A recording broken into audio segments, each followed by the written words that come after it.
कनक बदन कुंडल मकर मुक्ता माला अड़ंग। पद्मासन स्थित ध्याये शंख चक्र के संग। प्रणाम भक्तों, आपका मेरे YouTube चैनल ज्योति धर्म गंगा में स्वागत है। आज मैं ज्येष्ठ मास के रविवार के दिन आग सींचने की कथा आप सबके लिए लेकर आई हूँ। अगर आपको यह कहानी पसंद आए तो कमेंट बॉक्स में सूर्य देव की जय अवश्य लिखिएगा। आइए अब हम कहानी सुनते हैं। किसी नगर में एक राजा राज करते थे। उनकी 2 रानियां थी। बड़ी रानी कोई भी काम नहीं करती थी और ना ही वह पूजा पाठ करती थी। उनकी धर्म कर्म में कोई भी रुचि नहीं थी। लेकिन राजा की छोटी रानी बहुत ही काम किया करती थी और वह पूजा पाठ भी किया करती थी। राजा की छोटी रानी जेठ मास में स्नान करती थी तथा रविवार का व्रत रखती थी और रविवार के दिन आग को सींचा करती थी। बड़ी रानी जब छोटी रानी को पूजा करते हुए देखती तो उसे बहुत ही गुस्सा आता था। वह छोटी रानी से ईर्ष्या करती थी। एक दिन की बात है, छोटी रानी जब आकड़े के पेड़ की पूजा करके उसे सींच रही थी तो बड़ी रानी ने उसे देख लिया। तब बड़ी रानी यह सोचने लगी कि मैं ऐसा क्या करूं कि जिससे छोटी रानी की पूजा बीच में ही रह जाए। यह सोचते सोचते उसे एक विचार आया और उसने सैनिकों को बुलाया। सैनिकों से बड़ी रानी ने कहा कि हमारे राज्य में जितने भी आकड़े के पेड़ हैं उन्हें काट डालो। कोई भी पेड़ बचना नहीं चाहिए। सैनिकों ने रानी के कहे अनुसार आकड़े के सारे पेड़ काट दिए। जब दूसरा रविवार आया तो छोटी रानी ने देखा कि कोई भी आग का पौधा नहीं था तो वह पूजा का सामान लेकर जंगल की तरफ चली गई और जंगल में आग का पौधा ढूंढने लगी और कुछ देर बाद छोटी रानी को एक छोटा सा पौधा दिखाई दिया तो उसने वहां बैठकर सर्वप्रथम आकड़े में जल डाला और फिर उसके बाद पूजा की और फिर व्रत कथा सुनी और फिर अपने घर वापस आ गई। जंगल में पूजा करने गई थी। तब बड़ी रानी ने राजा से कहा कि महाराज, पता नहीं छोटी रानी क्या टोने टोटके करती है, कब से जंगल में गई है और अभी तक वापस नहीं आई। वह तो आपके और आपके राजघराने की बेइज्जती करवाएगी। लोग क्या कहेंगे।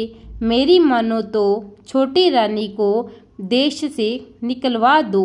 और फिर राजा ने बड़ी रानी की बातों पर विश्वास कर लिया और छोटी रानी पर बहुत गुस्सा हो गई।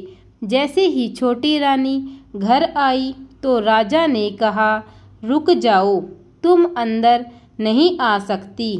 मैं तुम्हें देश से निकलने का आदेश देता हूँ। तुम इसी वक्त यहाँ से चली जाओ।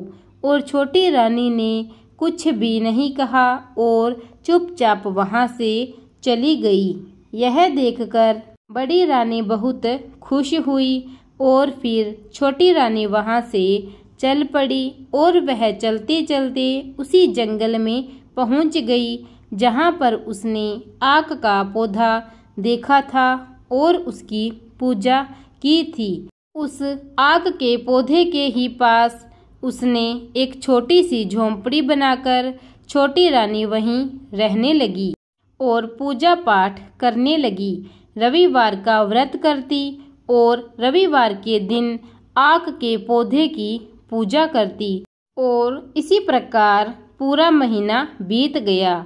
धीरे धीरे समय बीता और रानी को महल से निकले हुए पूरा 1 साल बीत गया। छोटी रानी के जाने के बाद बड़ी रानी बहुत खुशी से रहने लगी। और फिर दूसरी बार जेठ मास का महीना आया तो राजा शिकार खेलने वन की तरफ गए। उस दिन रविवार था और छोटी रानी का व्रत था। छोटी रानी आक के पौधे की पूजा कर रही थी, तो वह बड़ी ही दुखी मन से प्रार्थना कर रही थी, जिसे देखकर सूर्य भगवान प्रसन्न हो गए और सूर्य देव की कृपा से राजा जंगल में रास्ता भटक गए और राजा इधर उधर भटकने लगा। राजा के सैनिक और घोड़े पीछे ही छूट गए। राजा को इधर उधर भटकते भटकते बहुत थकान हो गई और उन्हें बहुत तेज प्यास लगने लगी। राजा ने सब जगह देखा, उन्हें कहीं भी पानी नहीं मिला। थोड़ी देर बाद राजा को पक्षियों के चहचहाने की आवाज़ सुनाई दी। राजा ने सोचा, उधर पक्षी हैं तो हो सकता है उधर पानी भी होगा, जाकर देखता हूँ। तो राजा उस तरफ चले गए और वहाँ जाकर देखा तो वहाँ पर एक आक का पेड़ था और वह बहुत ही बड़ा था। उसके नीचे 5 रोटी, एक पानी से भरा घड़ा तथा घी का दीपक जल रहा था। राजा ने वह रोटी उठाकर खा ली और घड़े में से पानी पी लिया। वहीं पास में एक पेड़ के नीचे बैठ गए। फिर शाम होने को महल में चले गए। महल में आकर उन्होंने सैनिकों को आदेश दिया कि जाओ जंगल में जाकर देखो कि वहाँ कौन है और वह रोटी और पानी किसने रखा था, जिसकी वजह से आज मेरी जान बची है। मैं उसे इनाम देना चाहता हूँ। राजा की आज्ञा से सैनिक जंगल में चले गए और सैनिक इधर उधर देखने लगे। फिर उन्हें एक छोटी सी झोंपड़ी दिखाई दी। सैनिक वहां पर गए और आवाज़ लगाने लगे तो एक औरत अंदर से निकलकर बाहर आई। सैनिकों ने पूछा, आप कौन हो और क्या आपने ही आक के पेड़ के नीचे रोटी और पानी का घड़ा रखा था? तब रानी ने कहा, हाँ, मैंने ही रोटी और वहाँ पानी का घड़ा रखा था। फिर सैनिकों ने कहा कि आपको राजा ने बुलाया है, आपको हमारे साथ राजमहल में चलना पड़ेगा। तो छोटी रानी ने सैनिकों के साथ जाने से इनकार कर दिया। सैनिकों ने वापस आकर सारी बात राजा को बताई कि वहाँ एक औरत रहती है और उसने महल में आने से इनकार कर दिया है। तो राजा ने कहा, ऐसी कौन सी औरत है जो राजा के बुलाने पर भी नहीं आई? चलो मैं खुद चलकर देखता हूँ। राजा सैनिकों के साथ जंगल की तरफ गए। वहाँ जाकर सैनिकों ने आवाज़ लगाई तो छोटी रानी बाहर निकल कर आई। राजा ने देखा तो उन्हें पहचान लिया और राजा को सारी बात याद आ गई। तब राजा ने कहा, हे रानी, मुझसे बहुत बड़ी गलती हो गई, मुझे क्षमा कर दो। तुम्हारे पूजा पाठ करने की वजह से ही आज मेरी जान बची है।